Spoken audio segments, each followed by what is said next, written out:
Good afternoon, friends of Portland Cocktail Week. I am your host, Fanny Chu, and it is a beautiful and marvelous Monday. So, Kettle One's Marvelous Mondays is this virtual industry series that provides a platform for bartenders to share their craft and expertise. Other bartenders live stream demos. This week, we have Amie Ward and Ezra Allen showing us how to clearly clarify cocktails. Fun! Amie is a Chicago-based bartender and an ACE certified health coach with a bachelor's of science and a master's of arts in kinesiology from the University of Maryland, College Park. A decorated bartender and health advocate, she has received nods from Tales of the Cocktail, the USBG, Baltimore Magazine, and Baltimore Style. Amie is a beverage director of Camp Runamuck and is known for her love of sustainable bartending methodologies. In her spare time, you can find Amie boxing, climbing ropes, pulling trucks, and skating in your local parks. Damn, girl, you're like the Jane of all trades. Amie, how's it going in Chicago? It is going so well. Thank you so much, Fanny. Thank you for taking over all the hosting duties for today while we get to nerd out on some clarifying cocktails.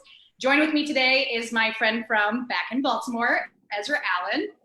Ezra's been in the industry since 1998, doing that popping in, popping out, and trying to figure out his place in the world, and he has absolutely found that.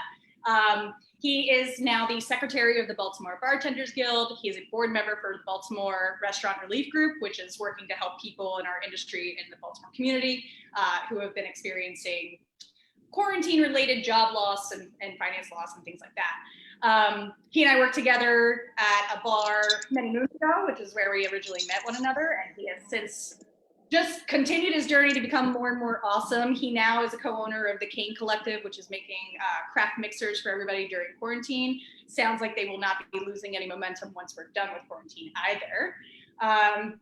And yeah, he's coming from bright, sunny Baltimore today. How you doing, Ezra? I'm doing well. How's everyone today? Super, super great.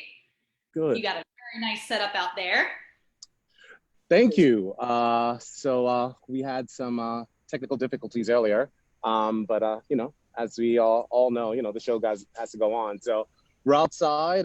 It's beautiful. It's gorgeous. I mean, I have this lush background. So we're gonna amend a couple of things that we're gonna do today, but I'm excited to talk about clarifying cocktails with you. Yeah, me too. So here's the game plan for what Ezra and I are going to do today. First, we're going to be talking about the purpose of clarification. And we're going to talk about a few different methodologies that you can utilize to clarify cocktails. This is supposed to be a really practical class. Like, we want to take it into like an economic stance of everything. So as we go through the different types of clarification that you can have, Ezra and I are doing two different types of clarified Marvelous Marys for today. I'm going to be doing a tomato bloody water, and he's going to be doing another riff on like something that Kettle really loves, but it's pineapples, coriander, all kinds of cool stuff, and we'll talk about that later. I did the very simple / very old time-consuming method of using coffee filters to clarify my cocktail, and Ezra did Agar, so he's going to be talking a lot about that as well. So let's talk about the purpose of clarification. There are a multitude of reasons why people would clarify a cocktail or specific cocktail ingredients. First and foremost, it removes a lot of particulates from the materials that you're working with. Pectin and cellulose from vegetables and fruits are a big thing. Clarifying can also help impart a different mouthfeel. It definitely changes the texture of things that you're using in your cocktails. You can do entire cocktails to be clarified, or you can just do certain ingredients. It doesn't matter. Specifically, if we're looking at the specific ingredients, you're looking at acid, so lemon, lime, things like that. What it does is allow you to be able to stir your acids and play with a little bit of a different experience there for your guests. In clarification, we also have a reduction in the natural colors that do come from the ingredients that you're using. So you're thinking about moving away from translucent or opaque into something that is clear. A lot of different clarification techniques will also allow you to make a crystal clear cocktail, which is awesome. And it's really just a fun way to play with people's perceptions of cocktails. So there's a multitude of different reasons for why you would clarify ingredients or full cocktails. It's really your choice for things. But now we're going to go through and talk about a couple different methodologies for it. So today we're going to be running through the Centrifuge, Agar and gelatin, coffee filter, super bag, nut bag, and we're going to briefly touch on protein clarification. But since the fabulous Josh Seberg did a presentation a couple weeks ago, we don't want to go too heavy into the milk discussion today. But for right now, I'm going to turn it over to Ezra, and Ezra is going to talk about techniques involved, pros and cons that are involved with the centrifuge, and also agar and gelatin. So, Ezra. Hey, so I'm just trying to adjust my camera so it could stop tilting down. But yeah, centrifuge. So centrifuge is a great piece of equipment. If your bar will buy it for you. You know, I've worked at a number of bars. I've worked at a couple bars where they had every gadget, every tool, every chemical, 100% brigade. And that's really great. And it's a wonderful experience to have. But often we don't have that. And a lot of times we're at a bar and we don't necessarily have a coloring team or things of people that have that kind of experience. So we're watching videos online or buying books and, we're kind of trying to figure it out. So I would think of centrifuge as like something that's accessible for folks that have a bar that, ownership's invested a lot in terms of cash wise into, and it's not always accessible. So it's great. It uses gravitational force and sometimes it separates the particulates out from the juice and things come out crystal clear. One of the awesome things about a centrifuge is that you have a setting, it's the same exact process every single time. So you know what you're getting, and what you're getting and when you're getting it. And you can't always say that for everything else that you have. Definitely. Yeah. Like cost-effective long-term to have one of those products, but even if it absolutely is to start. Yeah. I think it absolutely is cost-effective to have it long-term. Again, that's an investment you have to make. So you're figuring the cost of the equipment, by the cocktails that you're making, and then you're figuring out what your break-even point is. And that's a conversation you and your ownership's gonna have, or you, if you are the owner, you're gonna have to figure out. It's cool. I'd want one. I don't currently have one. So I kind of go between kind of some of the classic ones with using gravity, which Amie will talk about later, and I use Agar. That's been really successful for me. Cool. You want to break down the process a little bit, or do you want to wait until we go through your step-by-step with the pictures? Either or. So agar and gelatin and egg whites, really, they're all almost kind of like a gel. They're almost kind of like a gel method. They basically bind to particulates, and it forms almost a nest or a raft. And what happens is that it keeps all those fine particulates and sometimes these particulates, you don't want them too, they're flavorful, but it keeps all these particulates and comes out a reduced or a less cloudy liquid comes out after that. Now, I didn't say clear because it's not always clear. Sometimes it is, sometimes it's not, but it's clearing them up actually. So it clears up those liquids, clears up that juice, and allows you for a visually effective or really attractive cocktail. Also, it works well when you have carbonation. You have tighter bubbles, is better carbonated, it lasts a little bit longer, a little tighter, as the bubbles don't get caught, a little bit more free-forming, they don't get caught on the other particulates in there. It's a good way to screw up a draft system is having particulates in whatever you've decided to carbonate at that time. Yeah. Very quickly. Cool. All right. So I'm going to bump over to the less glamorous stuff. So we're going to go back through and we're going to break down step by step how Ezra arrived at his cocktail using Agar. And he'll talk a little bit more about that then. So I did coffee filters. The pros of using a coffee filter is that it's super cheap, it's easy, and it doesn't impart any kind of taste by using the coffee filter, and it doesn't strip too much of like what you're trying to achieve. The biggest thing is making sure that you're using natural and unbleached coffee filters. The con is that it takes a lot of time. The yields are definitely much lower because a lot of liquid is absorbed into your filter.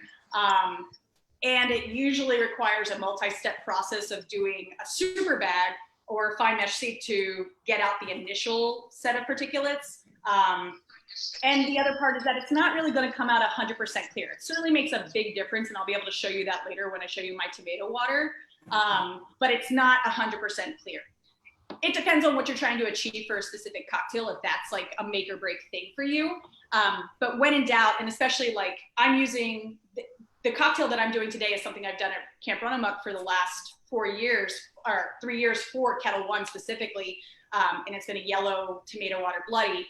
And I don't have the ability to use I don't have a centrifuge.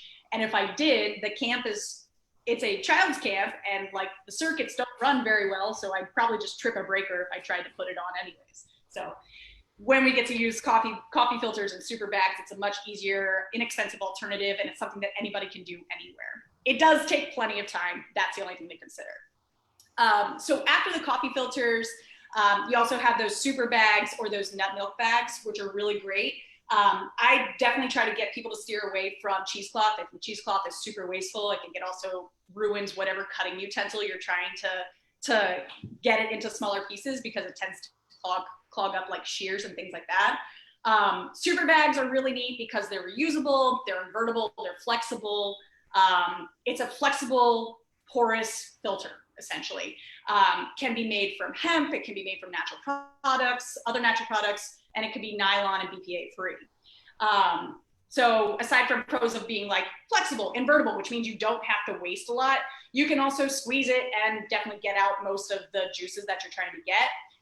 Super bags are rad because they have different micron levels, anywhere from 100 to 800, with 100 being the finest, and basically the size of a human hair, and 800 being the coarsest, and that would be like half of the size of a sesame seed, right? So if that helps in any kind of visual aesthetic there. So the coarser ones are great for getting out your initial run of particulates, or if you're doing a milk punch and wanting to get out bigger curds, or if you're doing almond milk, whatever it might be. Like, it's a way to get out some of the curds but keep some of the texture that you want. At camp, I use for this tomato bloody, I use a combination of two different super bags, one being at like a 800 super coarse, and then I put it through a fine 100 extra large one, because I'm also trying to make 200 serves of this. So it's kind of a time consuming. It's really fun. It's delicious, but like I can't sit for a week waiting for all of this juice to go through a coffee filter. I'm also not super familiar with using Agar. Like, I've done it, but I'm not comfortable with it because I think I'm an overzealous person who would squeeze out the gel, which definitely don't want to do.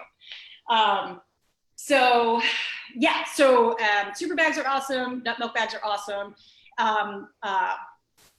Muslin cloth is also one I haven't tried yet, but it's a reusable filter that you can use instead of cheesecloth. If you do like that, being able to put your hands on something and squeeze to make sure you get the most of your juices out, that's totally cool thing to do as well. The other part of clarification that you can do, there's a couple other things, but protein clarification, so milk and eggs, you can definitely utilize that. We're not going to go too much into it. Pros are, it's generally used to impart a little bit more texture in those instances. There's a lot more mouthfeel that's involved, but you do tend to have a clearer product at the end. The cons are, it does impart texture and mouthfeel. If you don't want that, and obviously you should know what the end goal of your cocktail is when you're going into it and deciding on a clarification process, that can definitely do something that you might not want. It's also not vegan, so it's a thing you have to consider. I know that people have been talking before about doing coconut milk, but I haven't had an opportunity to try that particular process myself. But there's a lot of different things you can do with the protein clarification as well. So there's a lot of different ways in which you can clarify cocktails. But now what I'm gonna do is, if you are ready, Ezra, I'm gonna pull up slides that show the process you did to make your cocktail. So I'm gonna pull those up, and if you want to take us through slideshow. Yeah, absolutely. That'd be great. Look at our gorgeous faces right here. How do I sound? Do I Wow. sound clear? You're a little light, but Oh. okay. All right, so. Can I speak louder? Is that better? Yes, please. All right, so the first slide we have up are, Ezra, your raw materials. So if you want to talk about what your inspiration was for the cocktail and kind of what steps you took along the way. Yeah. So when you think about a clarified cocktail, like I mean, again, a lot of time it's an elegant thing. It's beautiful. It's nice to look at. It's clean. Or you're gonna it's a practical reason you're gonna put it on a draft line. I just wanted something light and refreshing that I could carbonate. So we're gonna start with some citrus or tomatoes, and since Amie has a stunning clear Bloody Mary, I was like, all right, let's do something else. So I picked one of the Ketel One serves. If I'm not mistaken, I think it's called a Summer Mary. And I said, let's take a journey in a process clarifying citrus. So a lot of what we're going to do, often we're going to use clarification for, is going to be citrus. So I decided to clarify some lime juice. So if you go to the next slide. Yep. So the image all the way to the left is our original. It's our lime juice that we did. The recipe that we're going to use for using Agar, it's going to be 2% Agar to total volume. So the easiest way I think to do that is to take 2/3 of whatever your liquid is that you're clarifying. So if that's lime juice, so let's say we're going to make a liter of lime juice, you take 750 milliliters of lime and then 1/3 water. Now, I thought the water, I read that it doesn't really affect the flavor. And I was like, oh, yes, it does. And then after I did it, it really didn't. And we're going to find out that water, that 250 milligrams of water that we use is really necessary because what we don't want to do is we don't want to use heat we don't want to use heat on the lime juice. So one of the things about Agar is that you have to bloom it in heat. And so what you want to do, and you have to when they say bloom it, I mean like you got to really bring it to boil, let it boil for about 2 minutes, or it won't really set and it won't really work. So we took our 250 milliliters of water, added 2.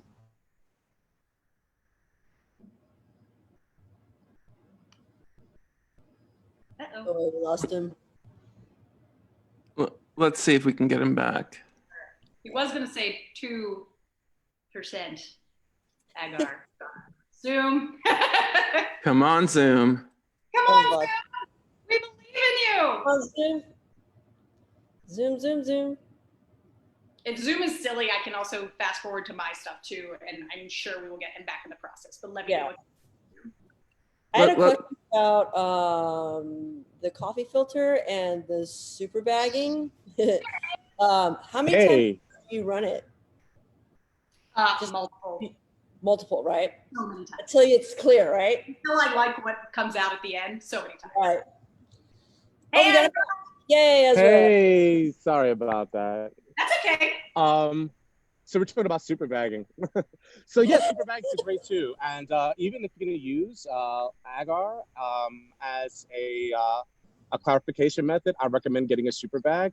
You'll see why a little bit later. You're going to use them both in tandem too. A lot of times what we'll do is we'll strain the juice, and being the process of clarification is to remove particulates. So you want to take those as many particulates as you can, easily as you can, away from the your starting material initially. So I actually use a small super bag for that 750 milliliters of lime juice to begin the process as well. Want me to bump through to the next slides? Yeah, let's go to the next slide. Okay, and when you got cut off, I think you were about to say that you used 2% or 2 grams of Agar, or what did you utilize? I think that's where we cut off at that time. One more time, Amie, can you repeat the question? Sorry, when you had cut off, you were getting ready to tell us how much agar you used. So you got 250 grams, 250 mil. Yeah, so it's 2%. So when I first read about it, and I was like, oh, it's 2 grams per how much, and I really didn't understand that it's like per total volume of liquid.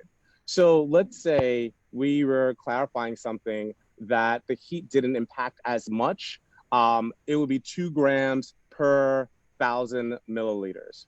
So we use 2 grams per 750 milliliters of lime juice and 250 milliliters of water. So in total, it was 1,000 milliliters of liquid, and we used 2 grams. And we just put the 2 grams in the 250 milliliters of water, so we could use that to heat, and then we can. It makes the process a little bit easier, as you'll see incorporating later on.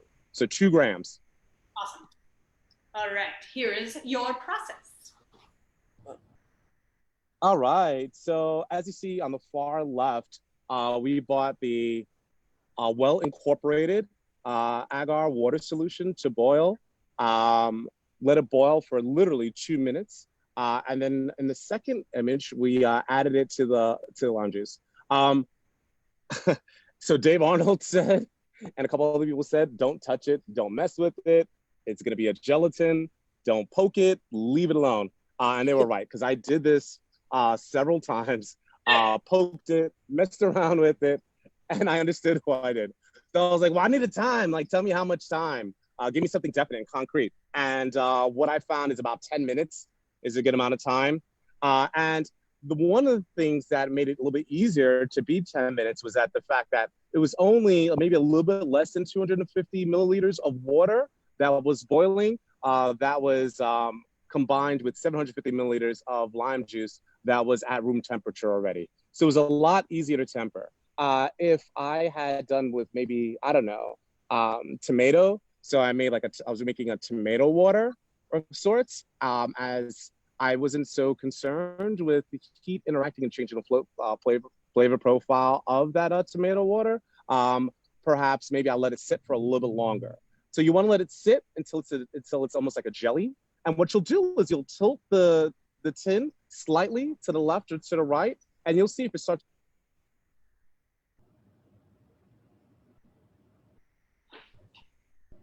All at once. And you see it's kind of separating. Let it sit for a little bit longer. Okay. Ready for me and to... we can go to the next slide. Okay. All right, so the next slide, we use that small super bag that I bought, and the one to the furthest left, what you wanna do is you wanna put your liquid in a super bag. Now, if you don't have a super bag, don't worry about that. I will say online, you'll read about cheesecloths. They're terrible. Don't use them. They're very porous. They look like gauze. They're not very practical. So what we did was I used a super bag, or I've used like an unbleached linen towel before. You can get a nut milk bag or a muslin bag or something like that. And what you want to do is you want to kind of gently milk the bag. I don't know, I'm a child, so I thought that was kind of funny hearing about that term. But it's a really accurate description of what you want to do. And you're gently kind of massaging the liquid out of it. And what you don't want to do is you don't want to press on it too hard, because then the particulates of the agar and the gelatin will come out in your liquid as well. And you don't want that, because the entire purpose is to reduce fine particulate matter. Mm-hmm. Will you can either... Ezra? Yes. Will it drain on its own, or do you have to actually milk it? So it can drain on its own, right? You can set it up on a spoon. You can hang it suspended over a large cup. You could come back and a little bit later. But, a lot of times we're pressed for time. So this whole process, after I kind of got it down, you could maybe do in about 40 minutes, maybe a little bit less. But for certainly, I like letting things drain on their own. I think it works out really well that way. It frees you up and allows you to do other things, as we usually have to do more than one thing at once. So hang it on a spoon, let it drain, let it milk it a little bit, let it drain on its own, and then you can come back and you can kind of ease it along. Cool. The next slide, the next picture over is what that lime juice looked like after it was set, milked, and and clarified. And as you can see, it's not crystal clear, right? That could be a process of the agar. If you do use a centrifuge, it comes out just a little bit clearer. Gelatin looks a little bit similar to that as well, but it's pretty clear, and it's not cloudy, and all those fine particulates are gone. And in the very picture all the way to the right-hand side, I placed them side by side. So that's 2 ounces of lime juice, fresh squeezed, furthest to the right. And the one on the left-hand side, you have 2 ounces of lime juice that's been clarified. Taste. So when you taste both of them, one of the things that's kind of amazing about fresh squeezed lime juice before it starts to decay, it's kind of vibrant, it's alive. It has a little bit of sugar to it. It has all the acidity and things that we love about fresh squeezed citrus as well. But sometimes it has a little bit of those oils too. On the left-hand side, when it's clarified, it loses some of that vibrancy. So that's something you got to think about as well too when you decide what you're going to clarify. Awesome. Some people I've seen have added a lime oil and peels back to kind of bring that back. I mean, it certainly helps on the nose, but the choice is yours. And really, when you do it for a cocktail, try it on a small batch and see what you like it. See how you like it. See if it really impacts the cocktail in a whole, or if you want to make other adjustments. Very cool. All right. You want me to move forward, or did you have? Could you move forward? All right. Are you ready for coffee filter journey, or did you have a final product you wanted to show us, or do you want to wait? I don't, but I clarified another cocktail. I clarified one of those Summer Marys, and I'll show you that product at the end. The final product we made a base element, right? So the base element was the lime juice. We got a before and after to see kind of what it looks like. And you can use that for any application for anything you're doing, whether it's a gin and tonic, whether it's a gimlet, or whether you're recreating one of Mr. Lyon's curdled coladas or clear coladas. Delicious. Yum. All right, so I took the very long-term approach to doing my cocktail, which is through the coffee filter. So I was replicating my yellow tomato bloody that I have done for Ketel One and our pool parties at Camp Runamuck for the last couple of years. I love the taste of yellow tomatoes versus red tomatoes. I think they're a little bit sweeter. I think they're a little bit more savory. Maybe that's just my particular taste, but that's why I love it. And I also love the aesthetic of what it comes out to look like. So I chose yellow tomatoes to do this. I got some heirlooms. They are actually ugly, I swear. So I got like the ugly ones because I can show you that you can utilize ugly fruits and do really good things. And Ezra did the same thing. He got all of his ugly tomatoes, He got them from the farmer's market. So he was supporting local as much as humanly possible. And that's how we went about doing these things. So for my tomatoes, I chopped them up coarsely and I put about 2 tablespoons worth of kosher salt and mix them all around to let the water start coming off of them. I also pulsed them in the Vitamix, which I didn't show, before I started putting them through, just because I wanted to get the most water and juice out of this. I thought I was very smart and decided to use my coffee maker to go ahead and do the process of dripping this through, because I didn't want to. I ultimately set up a bunch of different tins and tea strainers and coffee filters to keep this going. And it was only because I didn't get coffee the next morning and I wasn't really happy about that. So I put the tomato water through my Mr. Coffee, which was very clean and wonderful. And as you can see, the next day, what turns out is that coffee filter. So you have this like nice thick sludge, which is showing you the particulates that came off from that. And what I had left over was this glorious pulp, which still, like, when I do this at camp, I do it for a couple days in a row because I'm able to continuously strain off more water every day. So I'll strain off water, let things sit, strain off more water, because it continues to like release the waters from the tomato over time. And since this is generally a Saturday activation, I start it on Sunday or Monday to get things going the entire time so I can get the biggest yield out of what I'm working with. I took that tomato pulp and I decided to dehydrate it.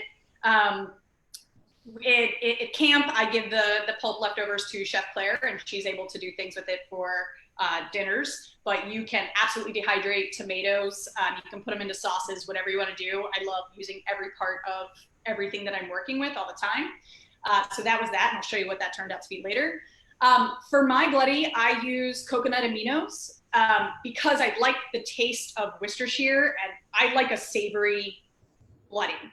I like a savory bloody, but I also don't like that the Bloody Mary, the standard Bloody Mary becomes like a meal in and of itself. I know some people absolutely love that portion of it, but I want another one because I love the umami, I love the savory, I want to have another one of those cocktails. So that's why I go with the water version versus like the thick pulpy version. I also want to make this vegan. So I use coconut aminos instead of Worcestershire because that is made with fish, right?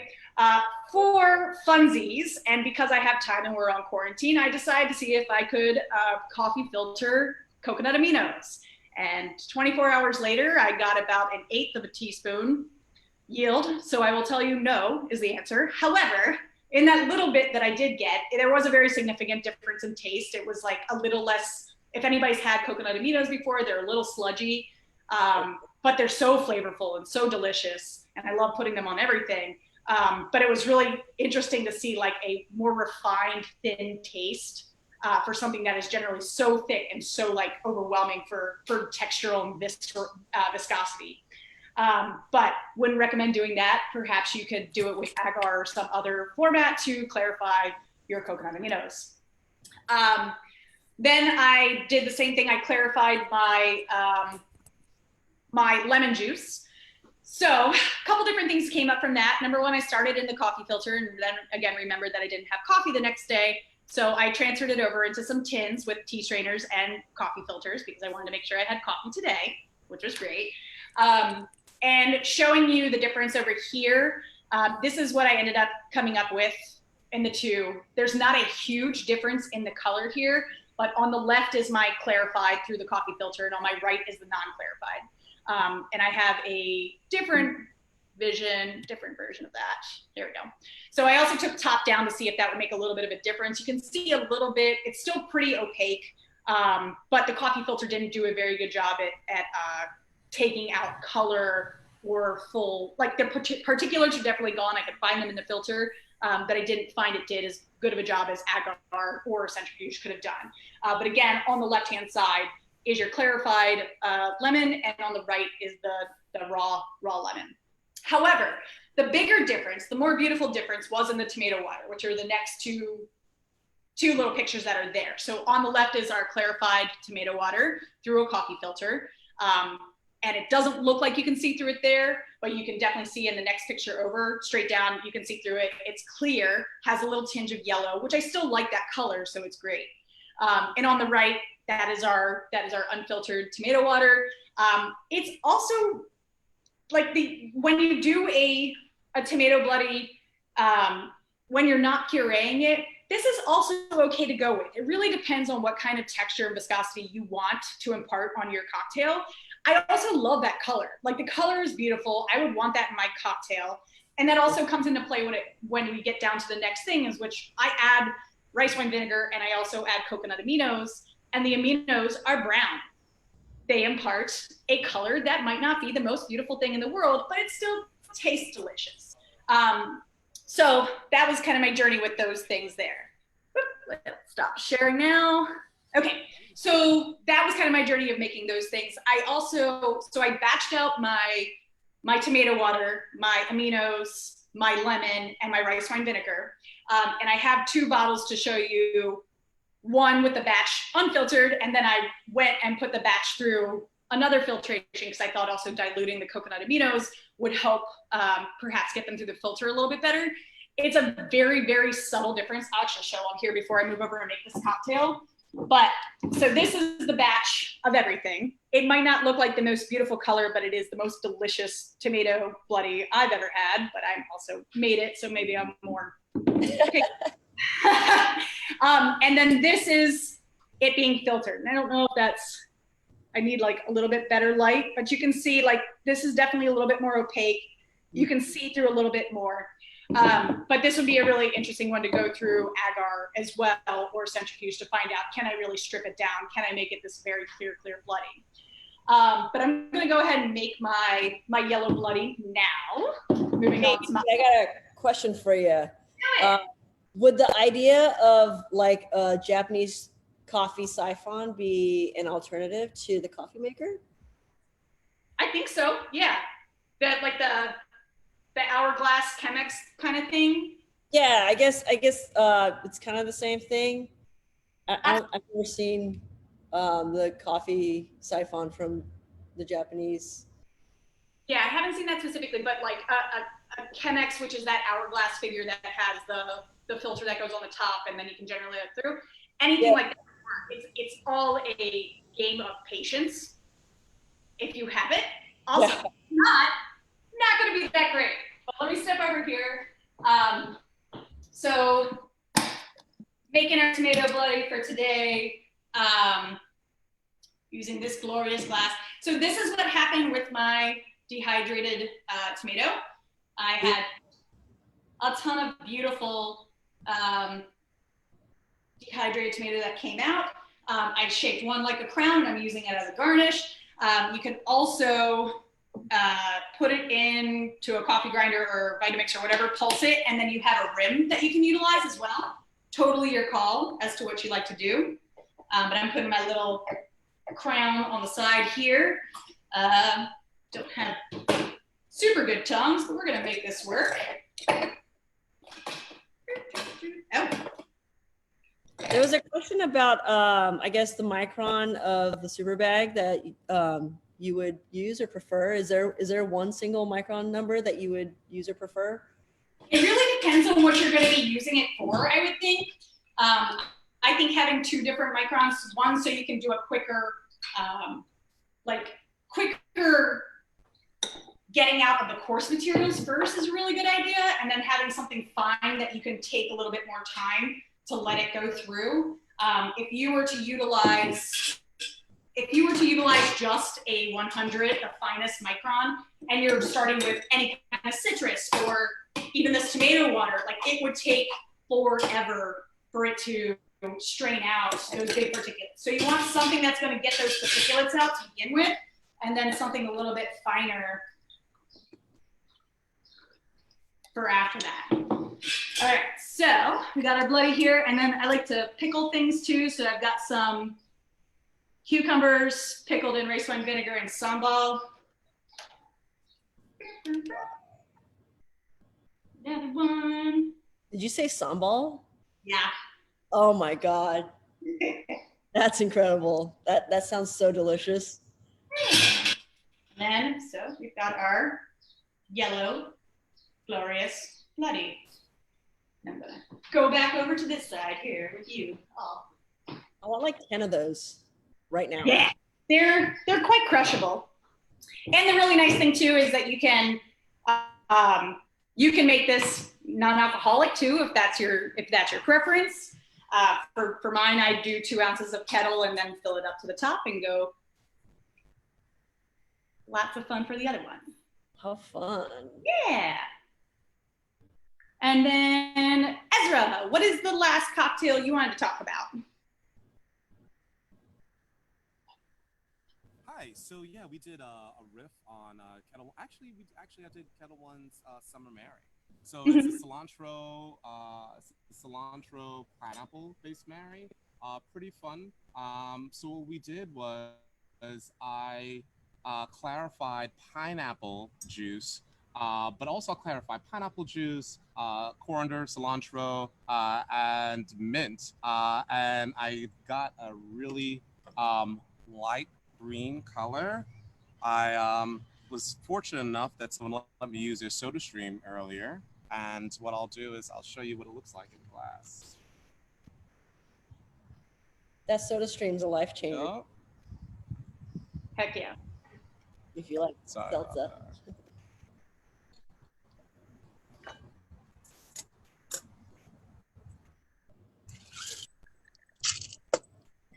Hey Ezra, I have a question for you about the Agar. So when you're using it, does it have to be refrigerated while it's draining? Yes, what's the question? When you're using Agar, does it have to be refrigerated while draining?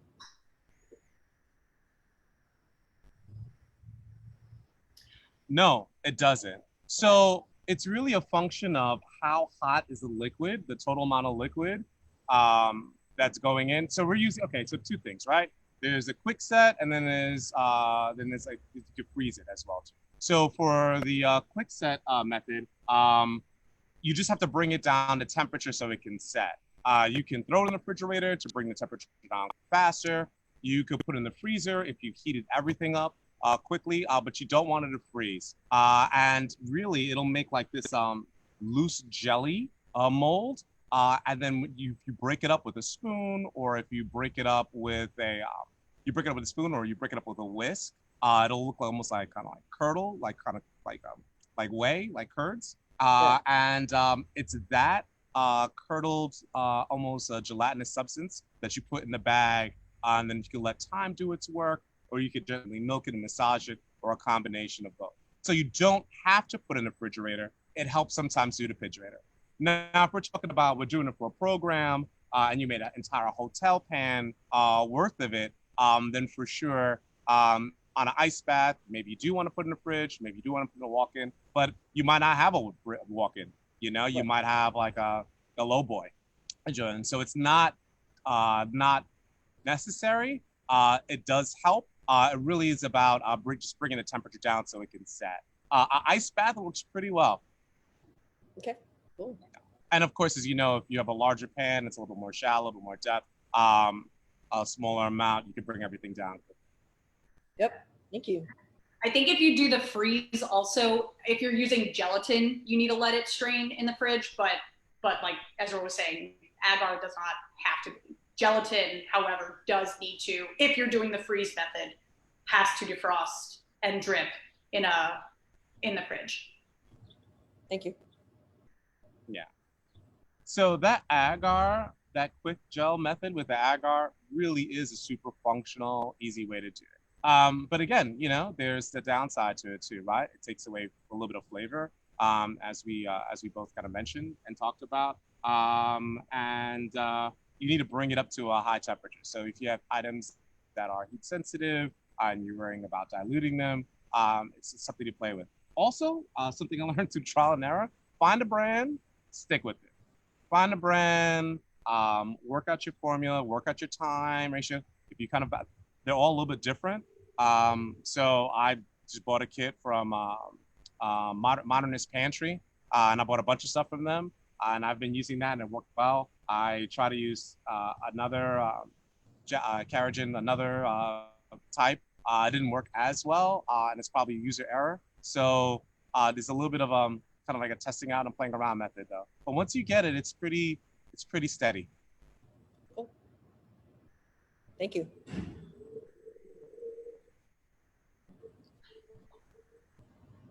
So what's the rest of that delicious cocktail you made, Ezra? I'm sorry. Can you show us that again? Oh, I'm sorry. So yeah, so here's the color on it too.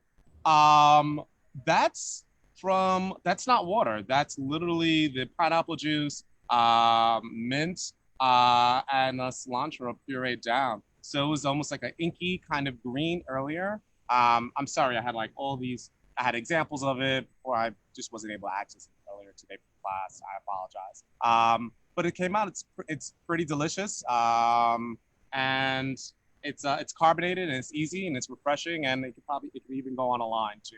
So that's one of the nice things about clarifying. It's easier to carbonate. I want like 10 of those too. Yeah. We can all just meet up for our late brunch, Ketel Mary. Right? Yes. For a marvelous brunch. Ketel Mary. Yes. Does anybody else have any questions for Amie and Ezra before I wrap this baby up? This clarifying baby? Clarifying baby. Clarifying babies. Clarifying babies is going to be our next lecture. It's going to be fantastic. All right. Well, I guess that is it, because you guys did such a great job showing your thing. I want to thank everyone for watching, and thank you, Amie and Ezra, for sharing your clarifying knowledge. Thank you, Portland Cocktail Week, Kettle One, another round, another rally. Join Amie and I next week, and we will have Marvelous Mary showing us how to master your marvelous meals. See you next Monday, friends. Bye. Bye-bye.